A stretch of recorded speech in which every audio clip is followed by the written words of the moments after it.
Project Lawful aka Planecrash by Yarwain aka Eliezer Yudkowsky and Lintamande. Thread 1, Mad Investor Chaos and the Woman of Asmodeus. Episode 65.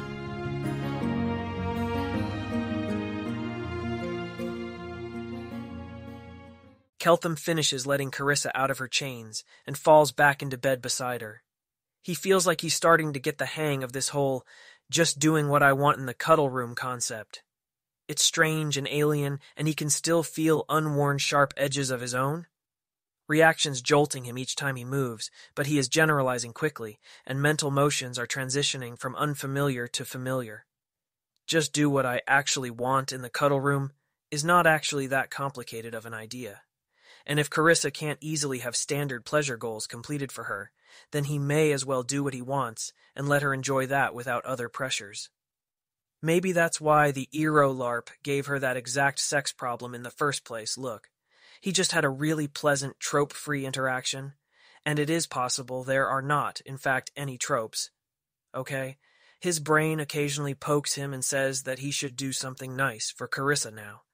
Give her something that she wants. Keltham has to remind his brain that Carissa is probably not feeling him to be net in debt to her right now. Even if, perhaps, the various things he's finished doing for her are things that would not have made sense to Keltham as gifts to himself.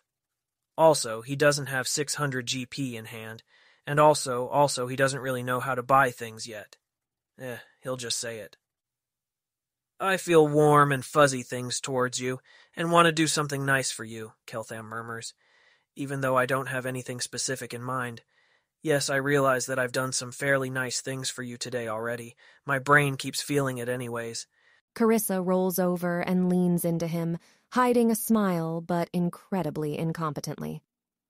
I like spell silver, and rare books of ancient magic, and wearing things, having things that tell people I'm important. If you ever want a collar, I want it to be visibly absurdly expensive. Shorter term, I was thinking.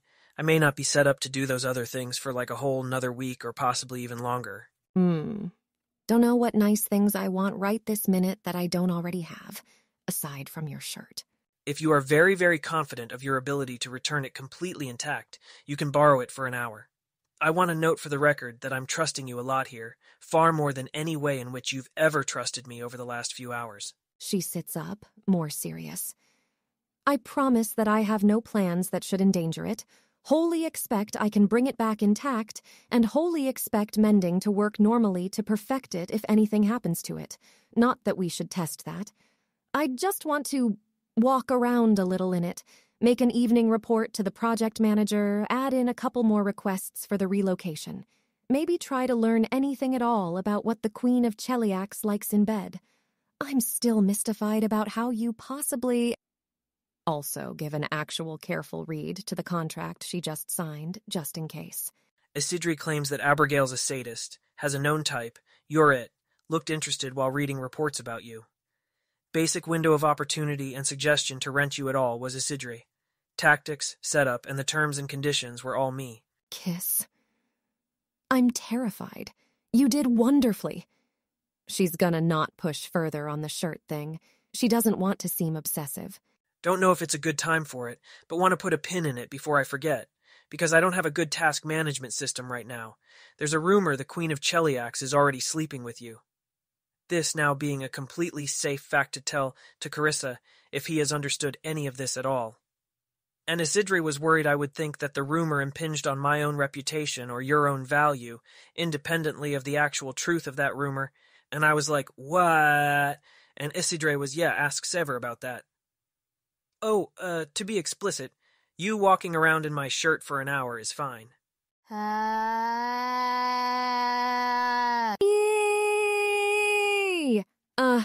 You just can't follow the logic of why you'd be insulted that there was a rumor like that? No one in Dathilan would be insulted? If you imagine instead of the queen it's some random other person, then would Dathilani people be insulted? So, the nearest thing to that I can figure in Dathilan is you've agreed on monogamy with somebody, your friends know you're monogamous, you tell them you super trust her, and she doesn't seem at all like the kind of complete crazy person who will secretly violate an agreement like that instead of just terminating it. Explicitly a sane person. Then a somehow credible rumor starts that she fucked somebody else, who presumably didn't know about the monogamy agreement. Somehow this rumor is exactly credible enough as evidence that it balances the improbability of violating an agreement like that.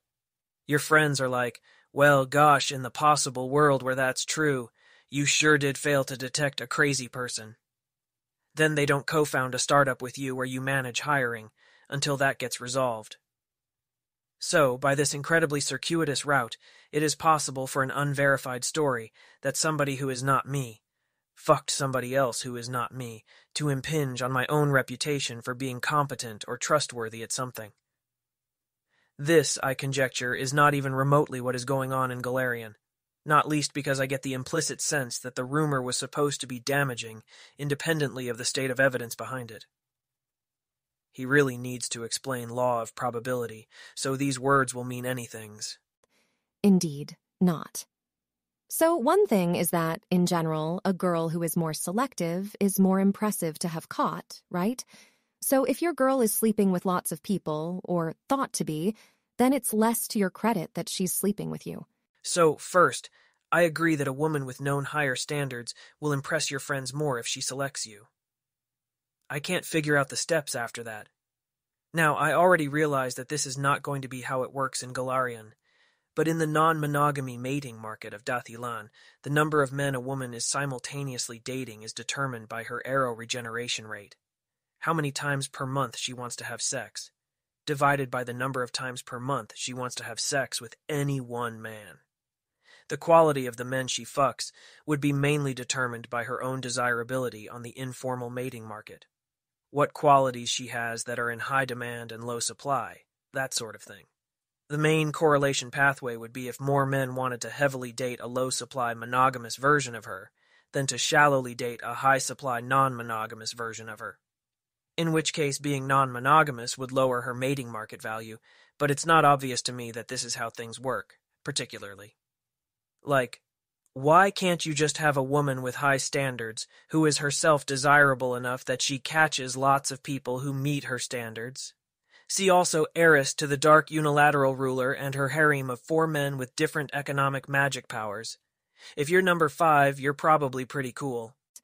Do people on Dathilan think of themselves as having a specific number of times per month they want to have sex?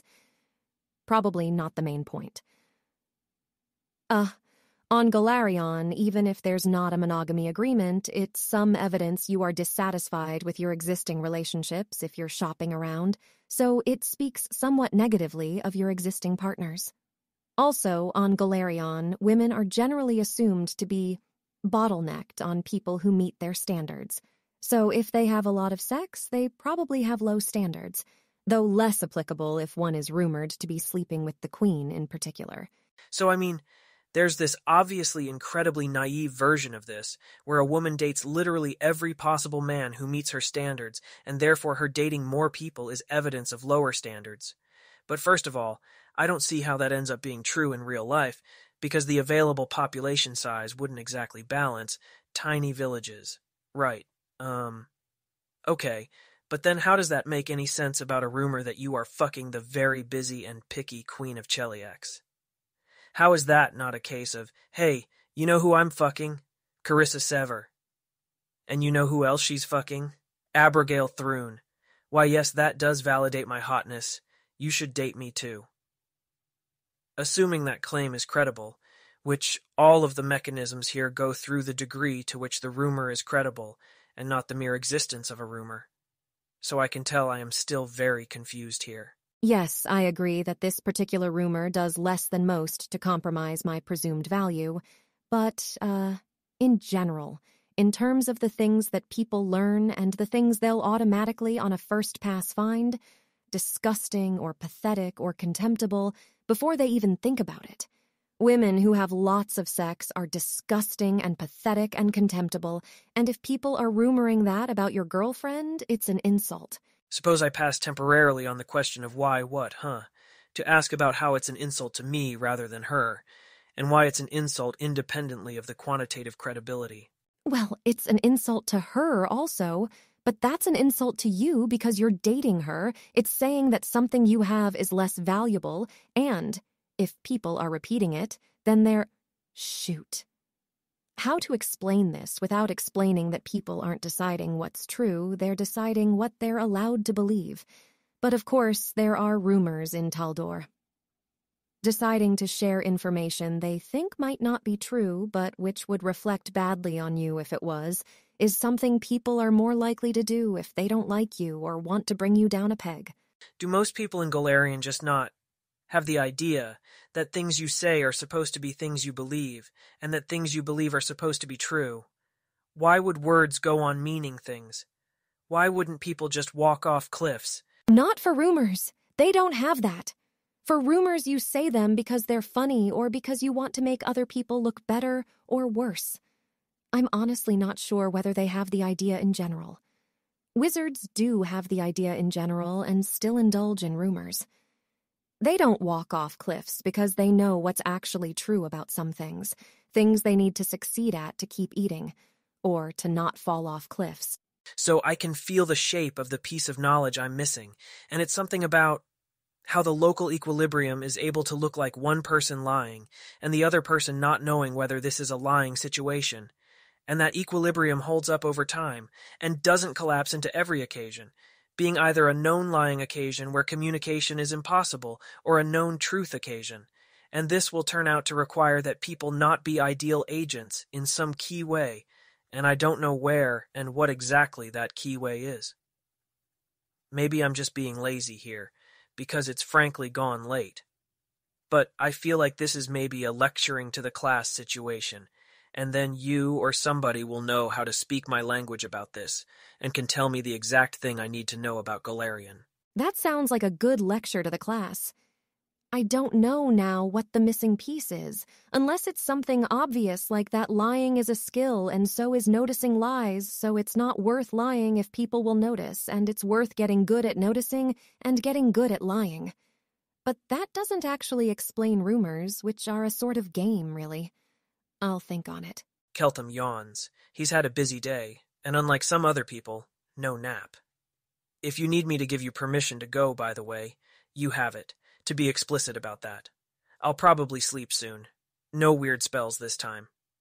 Oh, if you're stealing my shirt, please tell them to send me in a small meal for dinner, since I'd rather not go out without a shirt, and I don't have any other clothing. The thought of borrowing one of Carissa's shirts doesn't particularly occur to him, not so much because of gender tropes, but because why would that work? He's still a bit mystified about her wanting to wear a Keltham-shaped shirt. I'll tell them. And she puts on his shirt, which doesn't fit perfectly, of course, but the ways in which it fails to fit are precisely the desired ones, the cut that isn't meant for breasts, rather drawing attention to them, and she beams at Keltham and heads out. He'll read more of the weird history books and await his dinner. She orders his dinner sent and then trots over to where she last saw Mayol for a check-in. People are looking at her with an unusual amount of respect, fear, or, if they're powerful enough themselves, like a sixth circle priest of Asmodeus, maybe curiosity or wariness instead of fear. It's not easy to tell because Kelly acts. Nobody's giving her looks that are not respectful, though. That difference is definitely noticeable. It's a very good shirt, but that's more of an effect than she'd have expected from it. She looks for Maliol. He's here. He wishes he wasn't, but he's a professional about that. Not every day in Asmodeus's tyranny is a good one, even in the inner ring, and if you can't be professional about that, you'll soon be very low on the ladder indeed. Would it actually be that terrible if the new fortress got a sixth circle priest in charge and Mayol was their subordinate and only was responsible about vision things? I'd like to see the contract I signed earlier. I don't suppose there are any procedures for signing things in character in a way that doesn't, maybe ruin a couple million years of my eternity. Contract? If this is a sufficiently recent event, I will not have worked my way to it in the stack. He's not as completely on top of things as he was a day ago before the Nidal attack. He does manage to notice she's wearing Keltham's shirt. This is not relevant to anything except to give her -2 points for unprofessionalism, which he doesn't have the energy to comment out loud. That's weird. Contessa Lorelatha wrote, "For Keltham, a contract obliging Cheliax to force me to have an abortion if he gets me pregnant and I'm being difficult. A major step forward, which I'm very proud of, and which involved me signing whatever she wrote with about 45 seconds of reading, and I'm curious if I've also sold off my firstborn." Mayol experiences a rare bit of theological uncertainty, which he'd maybe be able to resolve faster if his mind were working faster. He's not sure if that's supposed to be contemptible of Sever for not figuring some way out, or if that makes her a true and heroic servant of Asmodeus who knew the sacrifice she had to make. "I'll file a request to get you a copy," he says wearily. He can't actually afford to offend Sevar. She picked up some of his own backlog earlier. "You can also write the request and I'll sign it if you want it to go out earlier. This is inner ring speak, for I acknowledge you did some of my work earlier. You get to exercise some of my power, under my supervision, of course, to encourage you to go on doing it. Dangerous sort of thing to indicate in the inner ring. But it would, in fact, at least for now, be helpful to make more use of Sevar, if she can decode the message at all." She gets that there's something she's being asked to get, which is dangerous if you aren't precisely sure you've translated it correctly. But it's not a hostile move because it was an offer. "I'll write it," she says coolly, her face neutral. "I'd like it to come in before I return to Keltham." She puzzles the rest of it out while she writes. Non-hostile and, in fact, very slightly generous. Her getting something she wants and doesn't really strictly need, faster. Does he want to be owed a favor? No, she's owed one. For doing the project work earlier, even though she did that for the project, not for him. Well, obviously they're not doing anything out of generosity for each other, but she was a more useful project collaborator, and so a minor benefit from it. Why tell her she can write it herself rather than that he'll write it at the top of the queue for her? He can't be that tired. Maybe something in the genre of, "The reward for a job well done is more of a job. You want to do some of my work, you may do it for your benefit." Yep, that feels closer to right. Contessa Lorelatha, addressed with appropriate courtesy, has a copy of a contract she wrote, and to which Sevar has placed her signature in the course of Sevar's work on Project Lawful. Sevar requires it so that she knows to what she has bound herself. If she is expected to have difficulty noticing it, key bits could be underlined. "I don't know if you got to this in your stack yet," she says, handing it to Mayol, "but I did not intend to make Contessa Lorelatha and Gorthaclek and the Grand High Priestess and her Imperial Magistry all wait for me, understand my error, and if there's not a punishment code in there, already will expect one from the Queen when Keltham hands me over. Other than that, the meeting went well." Some of his spite for her not saving him his own errors dissipates maybe a little. Yeah, she also done fucked up and her life won't be pleasant. It may plausibly be worse than his. "No punishment code. I expect the Queen plans to take it out on you personally, so long as you're there." "That's what I assumed," says Carissa, aiming for, not cheerfulness. Then they'd just think she was naive, but a sort of calm acceptance that she doesn't really feel. Mayol, when he angered that same group of people, came back worse. There's not actually a way around that conclusion. He is worse. That's not how punishment is supposed to work, but evidently it is in the range of mistakes that Cheliax is capable of making. And she can't afford to get worse. She needs to get stronger as quickly as possible. Maybe she can propose to the Queen that she be sent to hell for however long it's going to need to be. Cheliax has a lot of diamonds now. "I was told to expect Asmodeus' return this evening. Is she back?" He did make it that far. Should be. They'd put her with Pilar Pineda, I expect. Room 4, 14. Unless somebody's decided that all of Keltham's girls get their own individual guest rooms in the Imperial Palace. He snorts to make it clear that he doesn't particularly expect this to be the case. She'd make a joke back, but they're not actually friends. Instead, she smiles at his to communicate that it wasn't out of line. Understood. And off she goes. When Asmodea's soul hears the call, she's sitting by a stream and letting the water just wash over her toes. She hasn't eaten. She doesn't need to. And that fact itself seems worth enjoying in its own way. She did try wandering the gardens to see if there was anybody interesting to talk to, but she can't. Really hear, understand the conversations here. They are not conversations permitted to be understood by those who might be fated to return.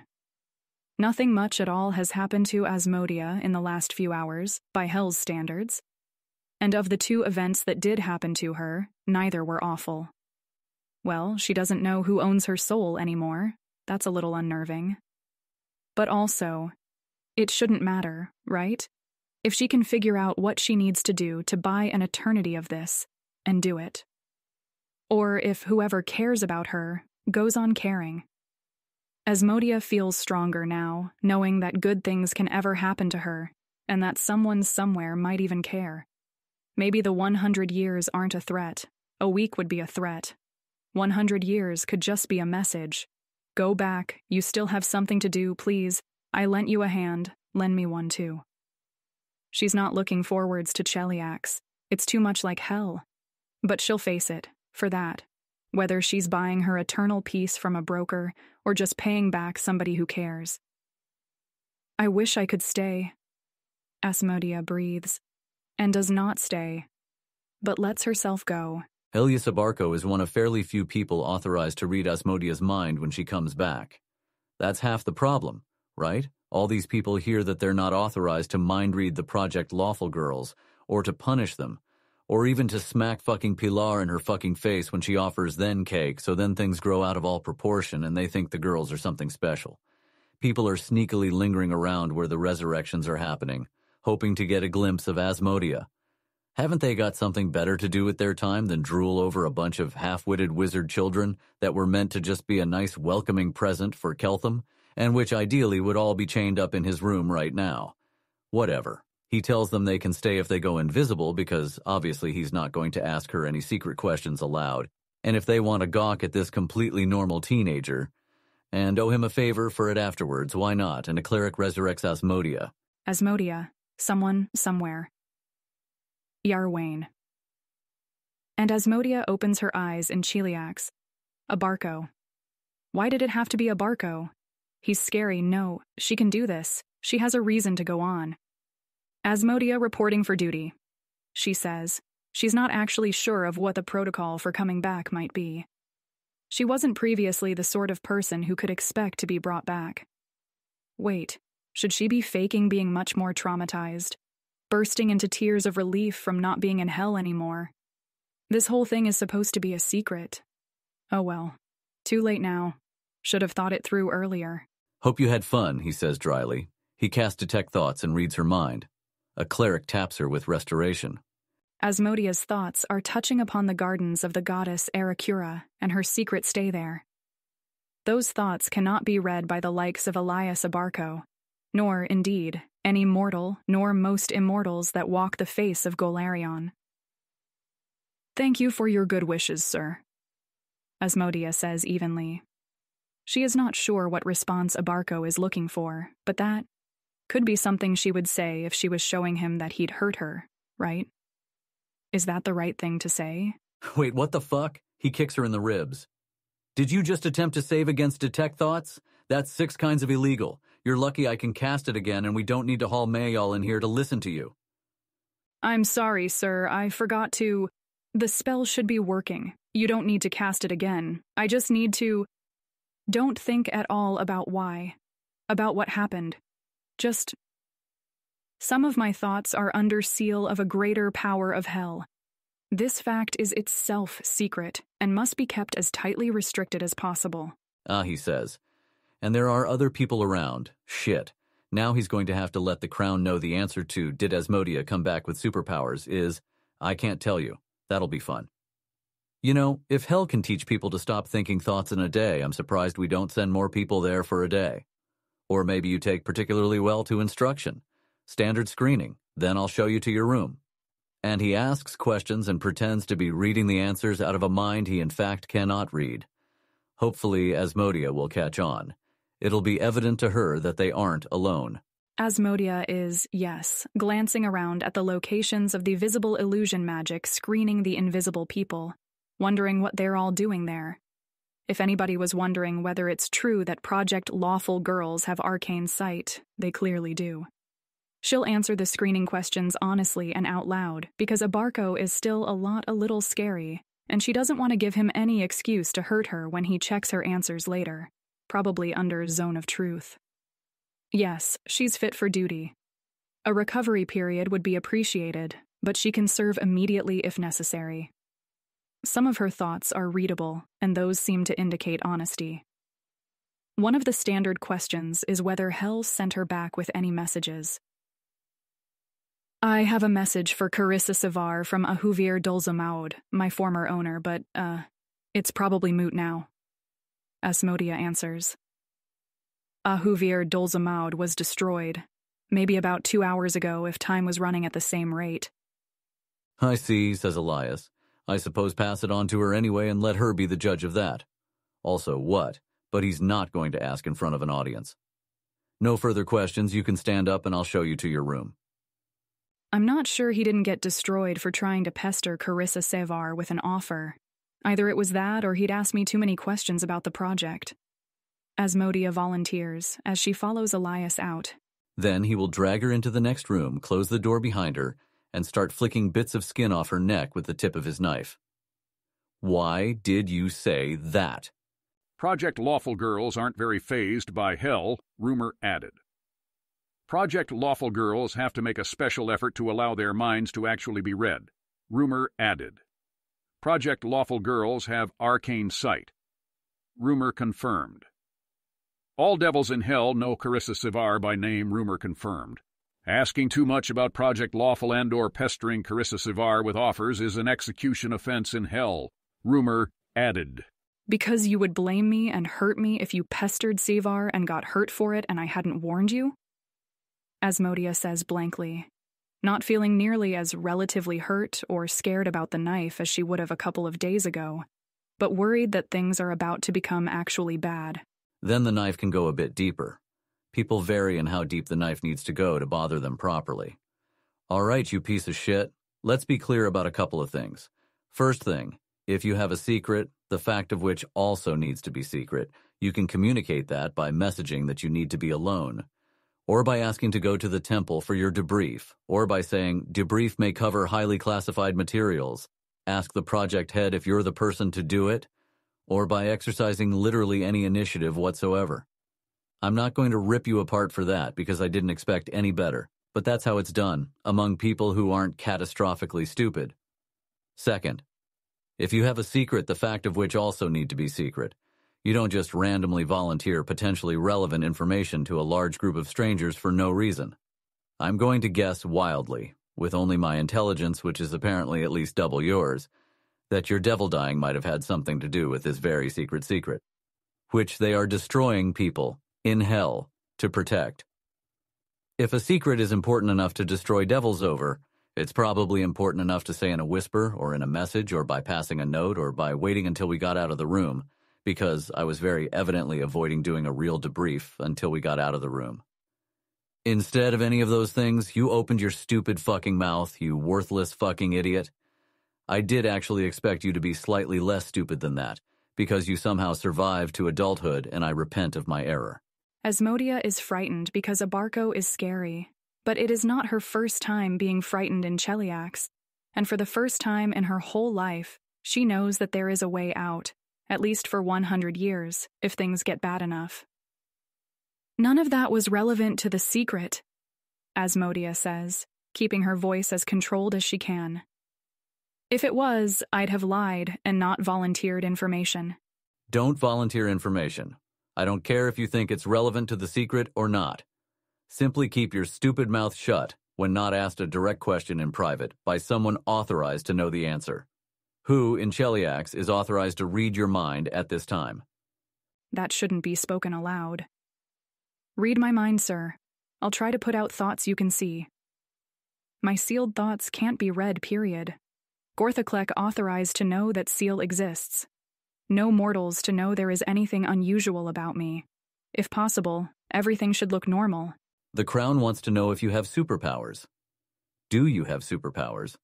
Just the seal, if that counts, and the Crown is not authorized to know except Gorthaklek. Wait, why ask that? Why do they want to know if she has superpowers? What? As the above thought is not about Erikura's gardens, it's also readable.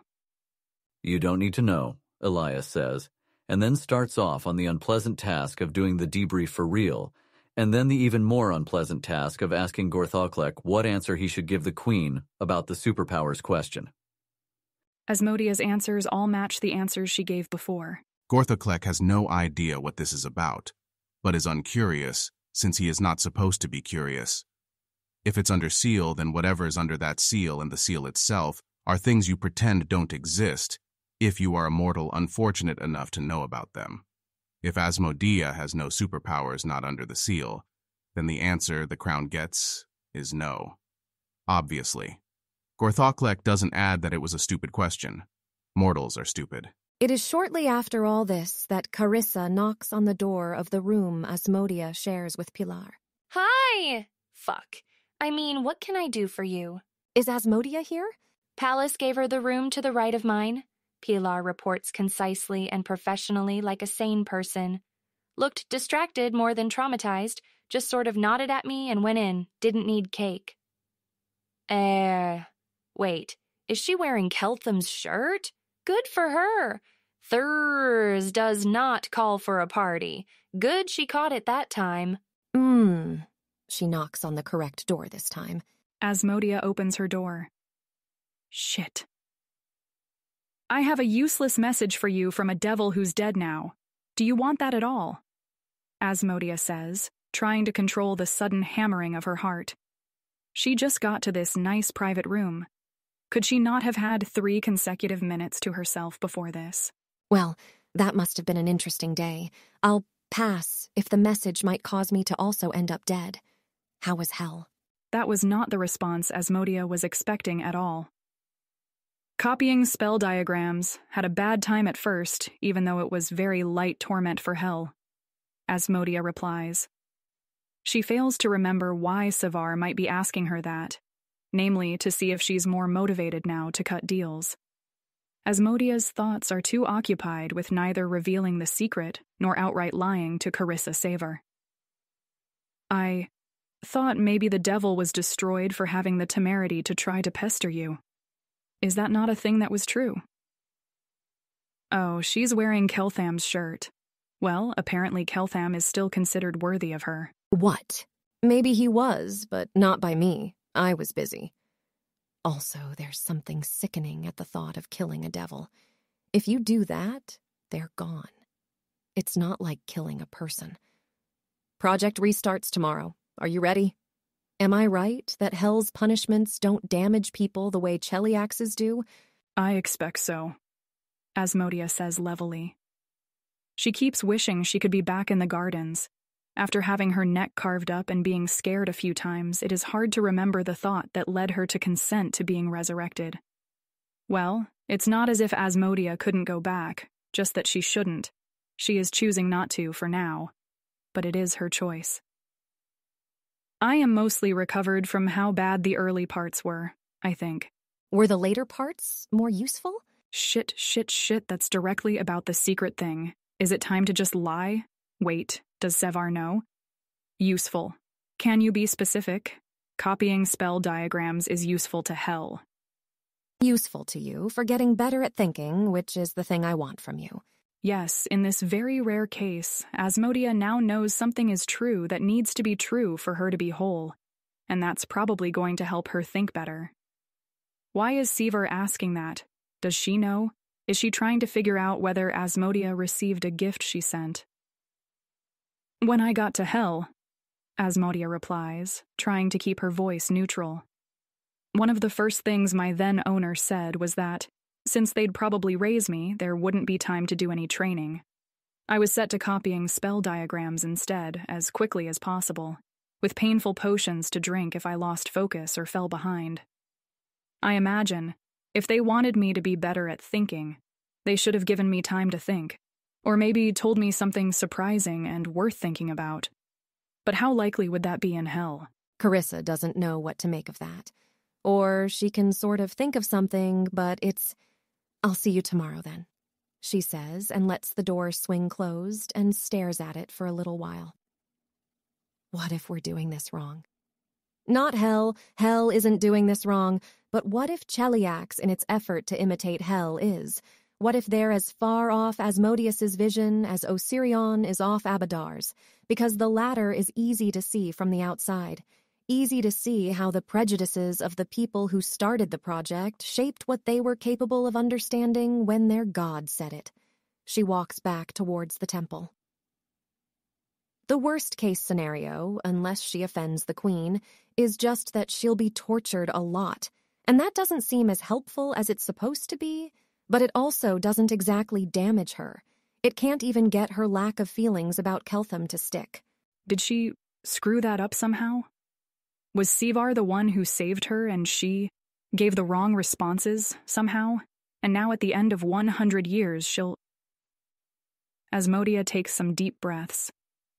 Sivar doesn't talk like a power of hell. Asmodia has some idea about that, now that she's met one. She acted more like... She maybe doesn't know why her contract devil would think she's more interesting than anything else in Keltham's project. Asmodia is not sure what to do about this, but... For now, nobody is hurting her, and she has a refugee to run to if she truly needs it. And in Golarion, a nice room.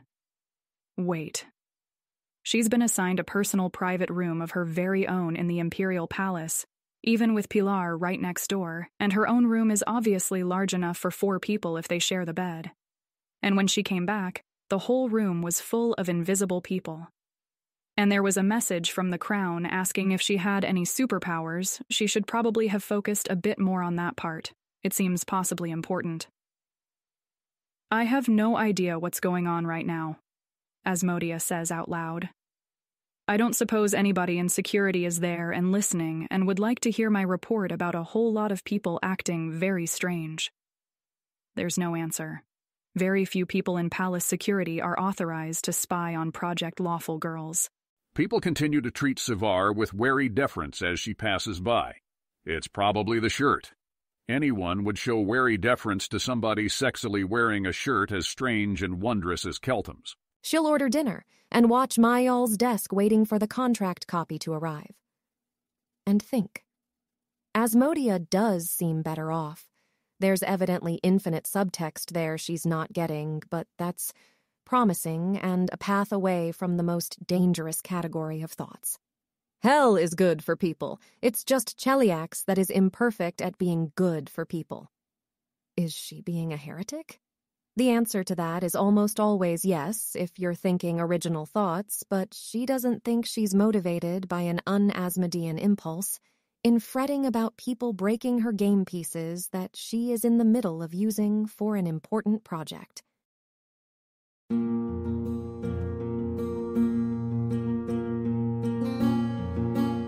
If you wish to support this AI reading and others like it, please visit patreon.com/AskWhoCastsAI. Any help is appreciated. And thank you to executive producer John Doe 7776059.